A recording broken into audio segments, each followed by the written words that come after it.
We got a jam-packed weekend of wrestling coming up, so I'm going to have to jam-pack all my before content into one video.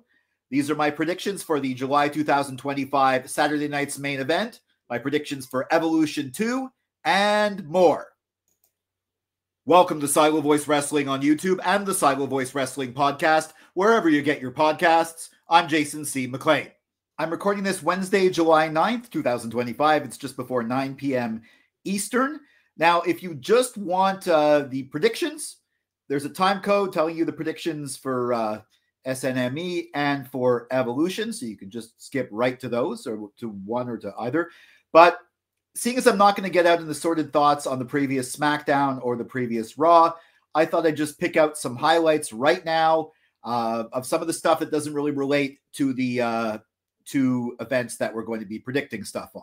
So on the July 4th Smackdown, a lot of it was about Jacob Fatu getting revenge for losing the U.S. title and then being totally destroyed at the end. I find it interesting that Solo Sikoa has become relevant again. I really thought Roman might have come back or someone, but I guess that it was a pre-recorded episode, so I guess that would have leaked out. Even if I was avoiding spoilers, I don't think I could have avoided that one. So it made sense that he didn't. I'm definitely interested in the Solo Jacob feud and Solo's. They're not calling it a bloodline, but family tree. That's an interesting choice. We had the cohesive unit that is the Wyatts.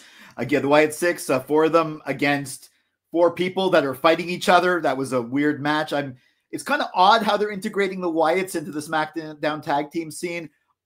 Of course, they were going to win that match. I like to see how this story develops. The jury's still out on it. I think the scene didn't necessarily need the Wyatts, but you know what? This might work. Let's see where it goes. I definitely love the Cody Randy stuff at the beginning. Of course, it relates to SNME because Drew McIntyre came in. More on that when I do my predictions. But yeah, they're obviously setting up for Randy Orton doing a proper heel turn and having a feud with Cody. I think they might stretch that as far as WrestleMania. I think Randy's going to have a feud with Drew, but again, more on that in my prediction video. I think the problem is that Randy Orton is just too well loved, and who knows, maybe they'll end up turning Cody heel. I don't know. Or the babyface match at the King of the Ring final was great, but the next match they're going to have, it's one of them's going to have to turn heel. Maybe it's a slow burn. Interested to see where it goes. Now, as for the July 7th Raw, first off, that whole segment with Judgment Day backstage, the second segment, that was hilarious. I genuinely cracked up when they had the Shrine to Liv Morgan, Raquel saying she's not dead, and then AJ gave Dom the cake, and AJ was hiding, and Dom's like, I got my my doctor's note. Now, I'm not the only one who said this. I think they might be trying to stretch this for Clash in Paris because of the reaction that AJ Styles is going to get. Massive babyface reaction, but I think they could do it sooner. Maybe have a feud. AJ Styles, I liked him as a wrestler. I didn't mind him, but I'm now doing this stuff with Dom. I'm starting to genuinely like his character. I think he's funny and he's clever, and this just works. And the Judgment Day is once again relevant and interesting. And I kind of like Judgment Day having all the belts. On the previous Raw, I was actually happy that they beat the New Day. Now, before, when they were the champions last time, I was like, get it off them, get it onto some real team. But, now it just works. And also, the whole thing that the baby faces are better in the chase than as champions.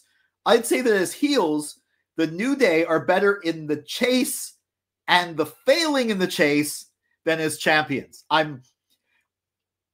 They put it during a commercial break, the two of them coming out with the morning outfits. They had them later with Adam Pearce and stuff, but the better segment was the one in commercial break where they came out and they taunted the crowd, or not taunted the crowd. They said, like, you should be mourning. How dare you? I think that was maybe better, but the backstage one was good.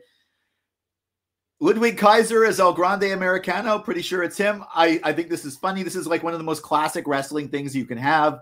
One of the classic tropes of the mask guy that different people can play. It goes back to the territory days. Also maybe Ludwig Kaiser wasn't doing anything. I think he's going to start winning as El Grande. Well, he did already. He's going to win as El Grande, just like Gable won as El Grande, but he doesn't win as Ludwig Kaiser. and Chad Gable doesn't win as Chad Gable. I think Ludwig has to have some matches on his own where he loses and wins as El Grande. It's clever. I don't think they were planning on taking this turn, or maybe not till later, and Gable's injury forced them into it, but they're doing it well. I'm a huge Sami Zayn guy. Sami Zayn, this was, I guess, a pretty big night for him because he got put out. I mean, he got attacked by Karrion Kross, and Braun Breaker cut that promo on him. It looks like they're trying to set up a Zayn heel turn. I'm hoping he doesn't, or at least I hope he wins a world championship in Montreal at the show I'm at somehow before turning heel, but that's just me. In one of the commercial breaks, they had Kross out with Scarlett, and the fans were chanting, "We want Kross, we want Kross." So I know it's not that they don't like Sami, they want Kross to be pushed. Even as a heel, they want the opportunity to boo him because he's out there, not just not see him and only see him backstage. I mean, he got over on his own. This is, I think, maybe the last attempt to push Karrion Kross, and maybe Sami Zayn's the perfect opponent for him, in which case Sami's probably not going to be out for too long. Jey Uso was almost out. I mean, Seth's faction really showed their dominance. Of course, and the crowd popped like crazy when LA Knight came in at the end. Concession stand brawl last week on Raw was excellent. You hadn't seen something like that in a while. Came out of nowhere. Really fun stuff. I'm going to talk about that more in my predictions. And of course, I'm not going to address, the Gunther Goldberg stuff because that's a match in the predictions too. Okay, so we're there. Predictions for the July 2025 Saturday night's main event. Okay, I looked everywhere, and as far as I can tell, this is and from my own knowledge too, this is a 3-match card, and one of the matches involves Goldberg, who's not known for long matches. So my first prediction is there's going to be at least one other match added to this card before it actually happens. Now, with what we do have announced, we have Randy Orton versus Drew McIntyre. Now, this I think is going to be a 3-match set, with the second one being at SummerSlam and the third one maybe Clash in Paris. I think maybe ultimately Drew is going to prevail in this series to set him up for a feud with Cody, and I think we're going to eventually have Randy and Cody in the future. I think Randy's going to win the one at SummerSlam, but I'm pretty sure, especially seeing as he lost on the last Saturday night's main event, Drew McIntyre is going to beat Randy Orton. He's probably going to do something a little bit nefarious. I mean, not outright cheating, but he's going to, Randy's going to try his thing. Maybe he's going to avoid an RKO with a Claymore or something like that. Regardless of how it happens, I think this match, I'm picking Drew McIntyre. Now we have Seth freaking Rollins versus LA Knight. Yeah. Looking forward to this one. I'm looking forward to this feud. I think LA Knight's pretty much going to be on Raw now. I heard rumors that next Netflix requested him, and he's clearly involved in the feud with Seth, and they're not moving Seth and his faction to SmackDown. Now, I originally thought LA Knight was going to win because Seth was going to cash in later in the night, and that would make LA Knight a top contender for the World Heavyweight Championship because he had beaten the champion before he won the title or cashed in. And also it's a pretty classic thing where somebody loses a match and then wins a championship the same night. I still think LA Knight's going to win. I don't think Seth is going to cash in successfully anymore. More on that later. But I do think LA Knight is going to win. Maybe all of Seth's interference and his buddies are going to wait for the end of the night where it actually matters. And this is just Seth versus LA Knight.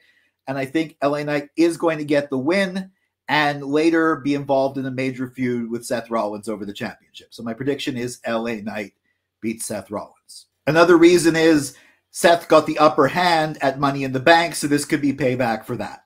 And we're already at the main event for the World Heavyweight Championship. The champion, Gunther, defends against challenger, the man having his supposed retirement match, Goldberg. Okay, so the logic is that Gunther should win this, especially seeing as it's Goldberg's retirement match. But then again, you kind of want Goldberg to, the whole going out on your back thing hasn't really been a thing anymore, although Goldberg is a classic guy, so maybe he will. But I was thinking maybe they're going to give him this win, and the way they get the title off him, because it's his retirement match, is Seth Rollins cashes in right away.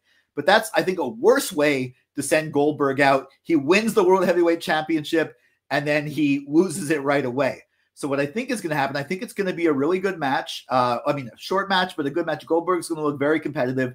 Gunther is going to best him. They're going to do some like respect things. Seth is going to try and cash in on Gunther, and Goldberg spears Seth or prevents the cash in from happening. So Seth can cash in later, but Goldberg goes out as a hero and he has Gunther's respect. But my prediction is Gunther is going to retain the World Heavyweight Championship with no official cash in happening. And Goldberg is still going to go out a hero. Moving along to Sunday, we have my predictions for Evolution 2. We have an NXT match, JC Jane with Fallon Henley and Jasmine Nix versus Jordan Grace. Now, I don't watch NXT, so I can't really make a good prediction, but the name I know is Jordan Grace, and I know she's going to be on the main roster soon enough, and I predict her winning the championship in this match. I believe it's a championship match, but that's my ill-informed prediction just based on reputation. Now, for what I do know, we have Miss Money in the Bank Naomi against Jade Cargill. Now, I know that Naomi lost the last one. I think she's going to lose this one too, because I think eventually she's going to cash in, and then she's going to have to. I think she might even cash in before SummerSlam. She might even cash in on this night. More on that later, but I think that Naomi is going to lose and then eventually face Jade for the championship. For the Women's Intercontinental Championship, we have the champion Becky Lynch defending against Bayley and Lyra Valkyria, the two challengers, in a triple threat match. Okay, my first prediction is this match is going to be off the wall good. These three are excellent performers. They work really well together. So I think the real winner here is us, the audience. But of course, there has to be an actual winner. I could see it going anyway. I could see Becky retaining. I could see Bayley winning this championship and then probably maybe fighting, maybe losing it to Lyra at SummerSlam or something. But no, I think Lyra Valkyria is going to get it back and then face Bayley at SummerSlam. And I think Bayley might win at SummerSlam, but I think Lyra's going to win on this night. But my another prediction is that this may very well be, at least in-ring wise, the match of the night. We also have a battle royal where the winner gets to face the champion of their choice at Clash in Paris. Now, okay, we got Nikki Bella in here. She's potentially a favorite to win. She got a video package. I don't think Maxine Dupree or Natalia, especially with their plan to make it the two of them at the end, I don't think the plan might even stick together. I don't think they're going to win. I don't think Ivy Niles in it. I don't think she's going to win. I don't even know all the participants, but from what I do know, I am predicting that Stephanie Vaquer is going to win and may actually win the championship at Clash in Paris. Who she's going to face there, we know it's going to be either Rhea or Io, but I'm not sure who it's going to be. I think she might win, but I definitely think she's going to win this battle royal.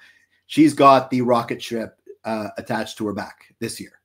For the Women's Tag Team Championships, a fatal four-way match. The Judgment Day, Raquel Rodriguez and Roxanne Perez defend against challengers Charlotte Flair and Alexa Bliss, also against Sol Ruca and Zarya from NXT, and the Kabuki Warriors, Asuka and Kairi Sane.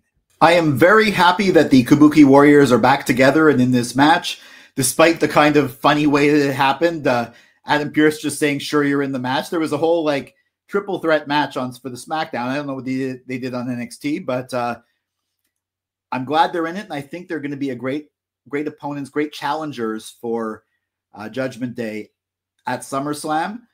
I also think that Alexa Bliss and Charlotte Flair are going to, not coexist very well. I thought it was kind of cute clever how Charlotte tapped her on the head. That counted as a tag. I don't see them winning here. I see them fighting each other at SummerSlam because that's a good match. Because I don't see them turning Charlotte Flair babyface as much as they try. I think the champions, Raquel Rodriguez and Roxanne Perez, are going to retain, and they're going to defend the titles against the Kabuki Warriors at SummerSlam, which is maybe where they're going to lose them. For the WWE Women's Championship, the champion Tiffany Stratton defends against challenger Trish Stratus. I think this is going to be a fun match. It's going to be a pretty hard-hitting match. I mean, obviously, it's sort of like, giving a friend a chance and stuff like that. And I think Tiffany's going to retain. But I think we're going to get the cash in from Naomi, and it's going to be successful. I'm calling it Naomi's walking out of Evolution 2 as the WWE Women's Champion, and she's going to defend against the woman who just beat her twice, Jade Cargill, at SummerSlam. I think that's how they're going to do it. You can advertise Naomi versus Jade at SummerSlam. I mean, the other way to do it is have Tiffany retain and Jade wins it at SummerSlam and Naomi cashes in right away. That might be too predictable. I don't know. The question, though, is it she just going to be able to take advantage of an injured Stratton, or is maybe Stratus going to, turn heel again like she did last time and help Naomi win? But regardless, I think Tiffany Stratton's going to retain against Trish Stratus, but Naomi's walking out as the champion. And in what surely will be the main event for the Women's World Championship, the champion Io Sky defends against challenger Rhea Ripley. Now, remember when I said in the triple threat that might be the in-ring match of the night? Well, this one's definitely going to give it a run for its money, and this is probably going to be at least the match with the most fun to watch match, and it might even be the match of the night. This is a sort of a rematch from WrestleMania with one of the best matches, period, of the entire year. Rhea, Io, and Bianca. Rhea's Achilles heel is that she's never beaten Io Sky. Now, she did win at Night of Champions. They gave her a win, so she hasn't just been losing. I mean, I do think Rhea's going to get the championship back, but maybe she's going to get it back in Australia at Crown Jewel. I think Io Sky is going to retain. I could see Rhea winning. I mean, like I'm going to make this. I'm going to lock it in. That's my prediction. But I wouldn't be upset if Rhea won. I don't think the crowd would be upset if Rhea won. I think it's going to be a hell of a match, but I think Io is going to retain. And these were my predictions for the July 2025 Saturday night's main event and Evolution 2, plus my brief assorted thoughts on the previous Raw and SmackDown. What did you think of my predictions, my takes? Let me know in the comments. Follow at Silo Voice Wrestling on Facebook and Instagram, at Silo Wrestling on X, and me at Jason C. McLean on X and Instagram. Also, jasoncmclean.bsky.social on Bluesky. Make sure you like, share, subscribe, ring that bell for notifications for all my wrestling hot takes, cold takes, simmering takes, wrestling opinion pieces. I got one coming up with a guest next week. Also, assorted thoughts on Raw and SmackDown and WWE Premium Live Event prediction and review videos. And this weekend's even more packed. There's also AEW's WrestleMania. There's it's All In Texas. I don't have really the time to watch so much wrestling, but I think that's going to be really good too. But I do focus on WWE. Stay tuned. I crammed all this into one video, so hopefully it goes well. I'll release little bits as clips. But until next time, for Silo Voice Studios in Montreal, I'm Jason C. McLean.